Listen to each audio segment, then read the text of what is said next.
Sobre depreciação, importante tema cobrado em prova. Depreciação. Eu já vou direto na ferida da depreciação, que são os diversos métodos de depreciação. Às vezes a pessoa fica achando que é uma coisa de outro mundo, porque são muitos os métodos e cada prova a banca pode criar um método diferente. Por exemplo, eu tenho o chamado método linear. Esse método linear também é chamado de método das cotas constantes. Então, eu tenho o método linear, método das cotas constantes. Também tem o método das unidades produzidas.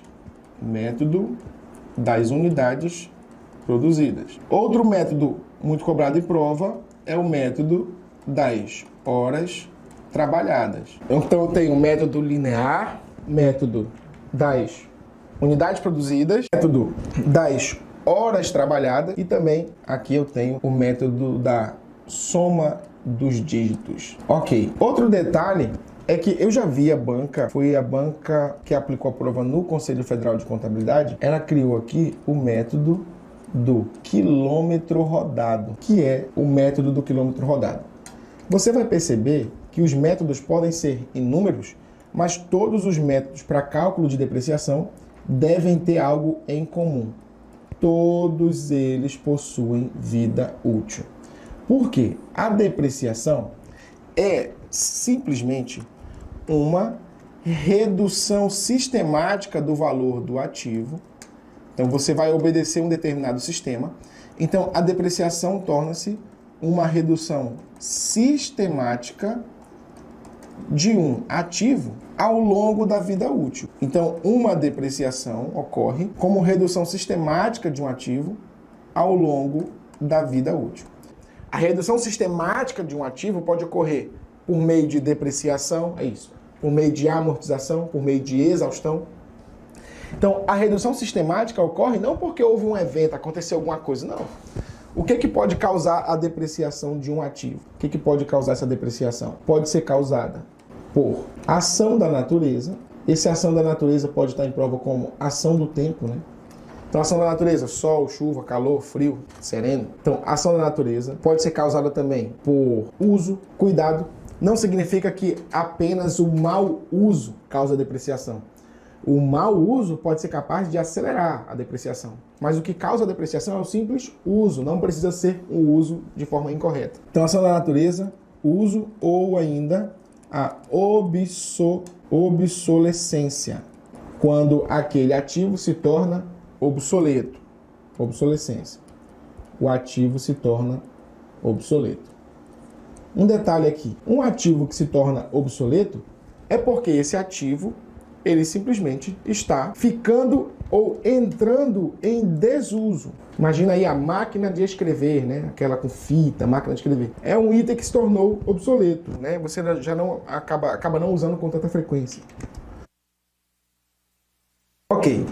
Então, nesses casos aqui, a depreciação é a redução sistemática do ativo ao longo da vida útil. Giovanni, então, uma mulher sofre depreciação, sim ou não? Ei, peraí, o exemplo está muito machista. Tá não, é uma brincadeira só. Ó, mulher sofre depreciação? Aí você vai analisar. O que causa a depreciação para saber se uma mulher sofre depreciação? A ação da natureza, né? A ação do tempo. Aí você, sim. O uso, né? Não é o mau uso, mas o simples uso. Ou obsolescência, quando se torna obsoleto. A obsolescência está muito ligada a novas tecnologias que o mercado apresenta. O mercado apresenta algo novo que deixa em desuso aquilo que está, né, se tornando obsoleto. Ok? Então, baseado nisso, mulher sofre depreciação? A resposta é que não. Mulher não sofre depreciação, tá? Por que a mulher não deprecia? Porque a obras de arte não sofrem depreciação. Obras de arte não sofrem depreciação. Grava isso na tua alma, tá? Então, mulher não sofre depreciação porque obra de arte não deprecia. Aqui eu estou detalhando para você em relação à obra de arte porque é tópico de prova. Obras de arte não sofrem depreciação. Normalmente, o depreciação Ou ainda, né, a prova poderia falar para você de amortização ou ainda de exaustão. Então, tanto depreciação quanto amortização e exaustão são reduções sistemáticas de um ativo ao longo da vida útil causadas por ação da natureza, por uso ou por obsolescência. Já vi outras palavras em prova também. A banca já falou assim, que poderia ser causada depreciação por mutilação ou por decrepitude. Ok, não é muito comum em prova, só vi uma questão na vida sobre esse termo. Agora, ação do tempo, ação da natureza, uso, obsolescência, cai em muitas provas. Decrepitude, mutilação, que eu já vi em prova, não é muito comum, só vi uma questão em toda a vida. Beleza, então, se a vida útil do ativo for uma vida útil definida, ele vai sofrer uma redução sistemática ao longo da vida útil. Então, se a vida útil for definida, esse ativo receberá uma redução sistemática ao longo da vida útil. Se a vida útil do ativo for indefinida, quando a vida útil do ativo é indefinida, então esse ativo não sofrerá a redução sistemática.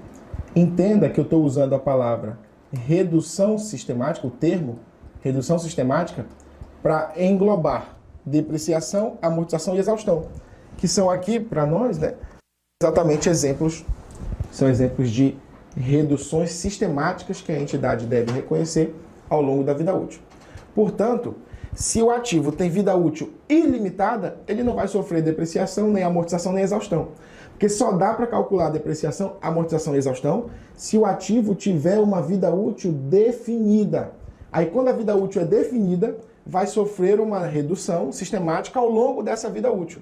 Portanto, quando a vida útil é em 4 anos, 5 anos, 8 anos, 10 anos, vida útil em tempo, você vai estar usando o método linear. Se você disser que a vida útil do ativo é de 100 mil unidades produzidas, então a vida útil é 100 mil unidades produzidas. Ou a vida útil pode ser em 10 mil horas trabalhadas. Ou a vida útil pode ser em quilômetros rodados, como já aconteceu. Seria tipo um veículo tem uma vida útil de 700 mil quilômetros rodados. Se você já rodou 350 mil, você rodou metade da quilometragem, então depreciou metade do valor depreciável.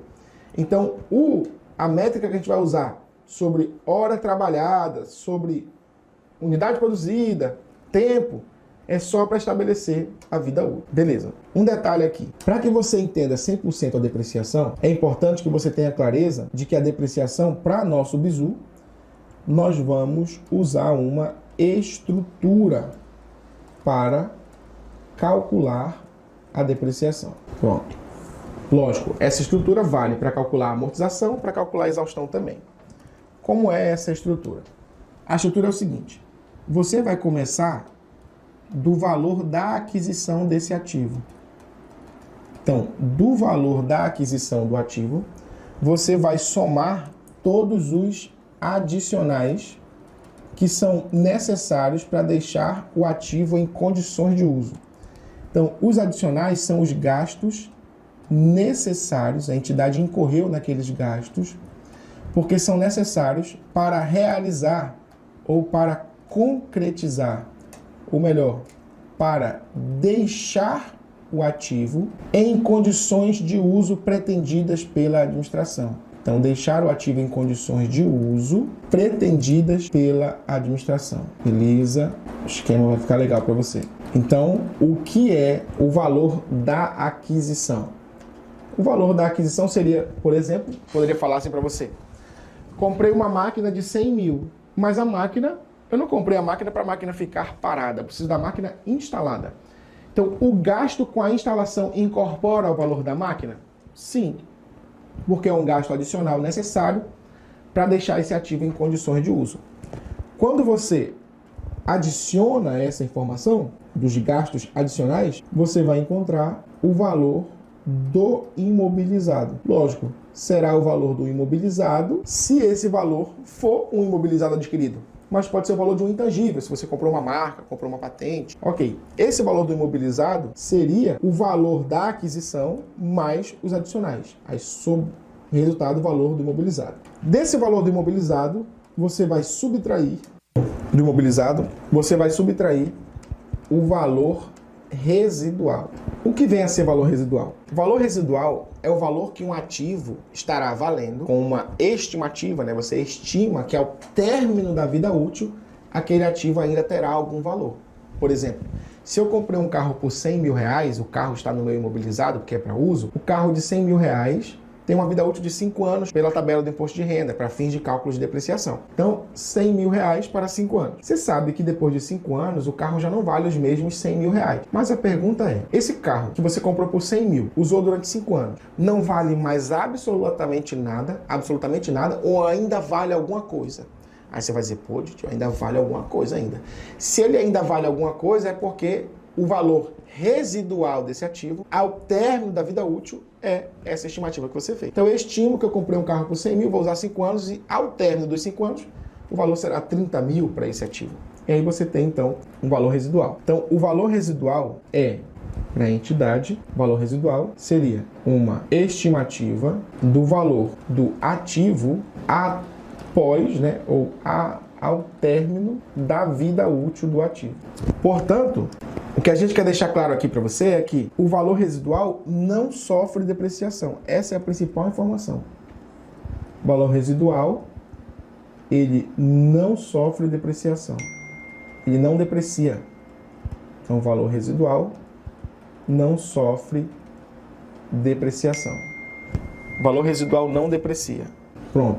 Sendo que o valor residual não sofre depreciação, quando você pega o valor do imobilizado e retira o valor residual, você encontra o valor que sofrerá a depreciação. Nós vamos chamar aqui de valor depreciável.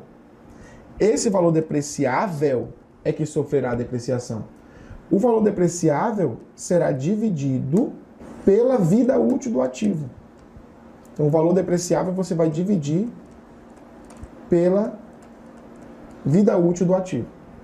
Quando o valor depreciável é dividido pela vida útil, você encontra o chamado valor depreciado. Esse valor depreciado é o valor depreciado ao longo da vida útil. E aqui, nessa fase da estrutura, que é importante que você saiba a que método você está se referindo. Por exemplo, o método que nós temos aqui, o método linear. Se a vida útil for 5 anos, você vai pegar o valor depreciável, por exemplo, 100 mil, e vai dividir por 5 anos. Se eu tiver, então, um valor depreciável de 100 mil, dividir por 5 anos. Mas se a vida útil for a vida útil em unidades produzidas, então você não vai usar a vida útil em 5 anos. Você vai colocar que a vida útil é, por exemplo, 100 mil unidades produzidas. Perceba que o esquema é o mesmo, independentemente do método. O esquema é o mesmo. O que vai mudar é a vida útil desse ativo. Beleza? Entendeu aí, né? Então, o valor depreciável do ativo será dividido pela vida útil. Aí a vida útil pode ser em quilômetro rodado, a vida útil pode ser em horas trabalhadas. Então, 100 mil reais dividido pela vida útil. Aí você vai encontrar o valor depreciado. Esse valor depreciado será, posteriormente, multiplicado ou dividido pelo período. Aí, que período é esse? Eu vou chamar aqui de QQQ, né? Carinhosamente. É o período que a questão quer. QQQ. Período QQQ. Período. O que a questão quer? Você vai procurar saber e o que a questão quer. Beleza? Então vamos lá. O que a questão está pedindo? Você vai olhar lá. Então, do valor depreciado, você vai multiplicar ou dividir pelo período que a questão quer. Por exemplo, digamos que você está fazendo o cálculo aqui, 100 mil dividido por 5 anos. Então, o valor depreciado será de 20 mil ao ano. Porque você dividiu por 5 anos, então tem 20 mil ao ano. Se você quiser o período de 2 anos, você vai multiplicar pelo período de 2 anos, porque é o período que a questão quer. Se quiser 3 anos, você multiplica por 3 anos. Então, você vai multiplicar para encontrar a depreciação acumulada. Então, a depreciação acumulada para aquele período.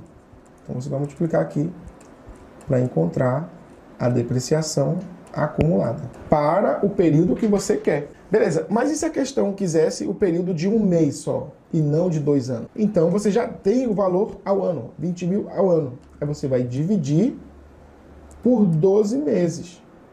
Pronto. Aí você vai achar o valor da depreciação a cada mês. Beleza? Então, por isso a gente coloca aqui que o valor depreciado será ou multiplicado ou dividido pelo período que a questão quer. Aí você pode multiplicar ou dividir, vai depender do período que a questão está solicitando. E aí você encontra a depreciação acumulada. Só que o que acontece? Essa depreciação acumulada pode ser objeto de prova no que as bancas estão forçando a barra agora, com o tema de depreciação acelerada. Que seria o seguinte: se você compra uma máquina e usa a máquina na empresa em um turno de trabalho, normalmente o turno de trabalho tem 8 horas de trabalho. Se uma empresa trabalha com o segundo turno, então ela vai usar essa máquina com mais frequência. Quando você usa a máquina em um único turno, então, ao usar a máquina em um único turno, você acelera a depreciação ao usar em 2 turnos. E acelera ainda mais a depreciação se usar em 3 turnos de 8 horas.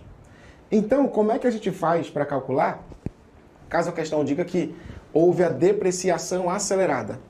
Aí você vai pegar essa depreciação acumulada do período, beleza?